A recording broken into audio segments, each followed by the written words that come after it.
Hey everyone, and welcome. Today we're jumping into a clinical skill that can be a total game changer for a patient's quality of life, colostomy irrigation. And look, this isn't just about checking off boxes on a skill sheet, it's about really getting the why behind every single move you make, so you can walk onto that floor with real confidence. So are you ready for this? Because our goal today is to go way beyond just memorizing.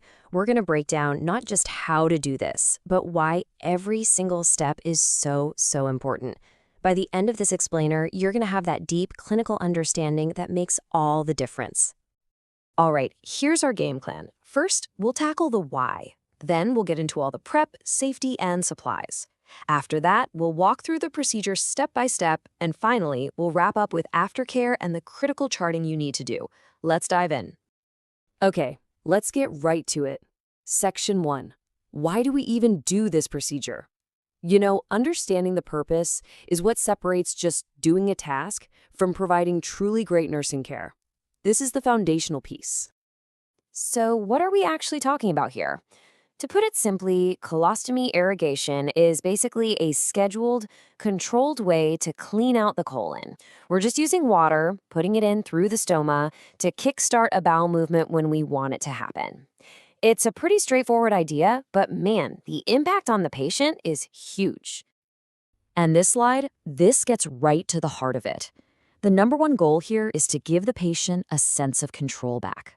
By setting up this predictable routine, we can actually help them achieve continence. Just think about what that means for someone's life. They might not even have to wear their ostomy bag all the time. That's a massive win for their confidence and their quality of life. Okay, moving on to Section 2, preparation, safety, and supplies. This is where your true professionalism shines through.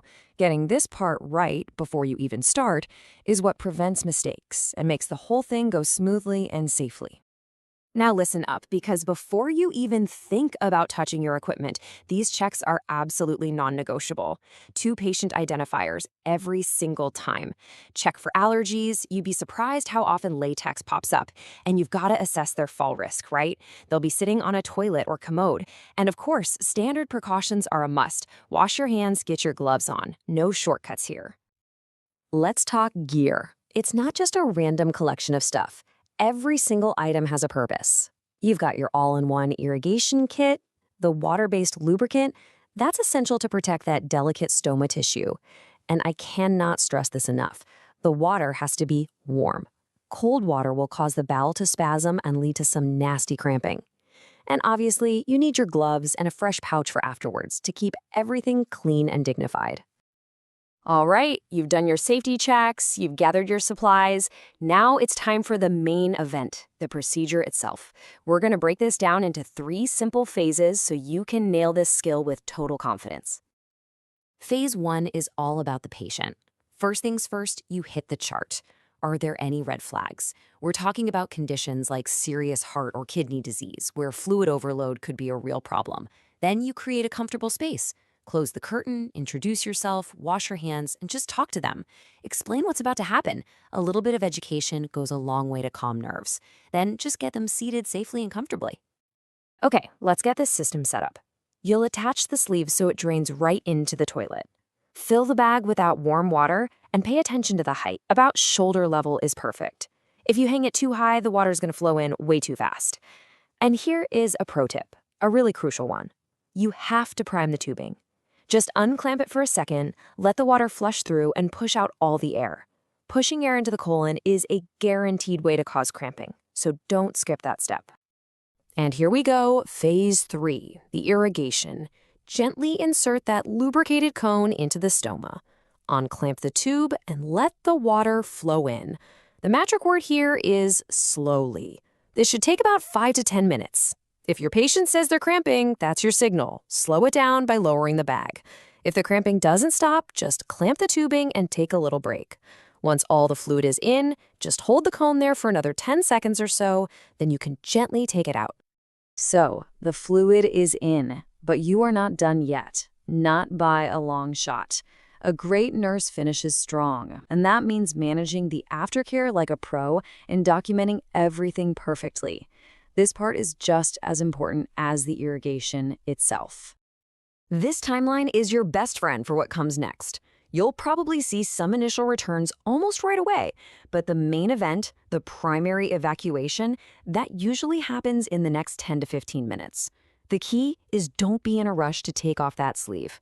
There's a final drainage period that can last up to 45 minutes. The patient can even walk around a bit during this time. In fact, movement is good. It helps stimulate peristalsis to make sure everything comes out. In nursing, you always have to be ready for the unexpected. So let's run through some what-ifs. If you see cramping, what do you do? Simple. Lower the bag, slow the flow. What if the patient gets dizzy or their heart rate drops? Stop immediately. That could be a vasovagal response.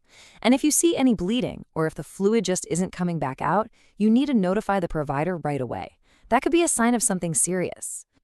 Last, but definitely not least, charting. You know the old saying, right?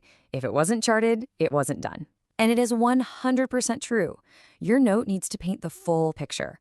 When it happened, how much fluid you used, what the stoma looked like, what came out, how the patient handled it, and of course, anything unusual that happened and what you did about it.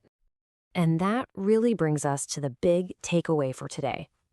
Technique is important, for sure, but understanding the rationale behind that technique, well, that's everything. Knowing the why is what turns you from someone just following steps into a safe, effective, and truly confident nurse. Mastering skills like this is absolutely crucial for your exams and your entire career. So if this explainer helped you out, be sure to hit that like button, share it with a classmate, and subscribe for more nursing content. And hey, if you're getting ready for the NCLEX, check out the links below for our awesome summarized revision book.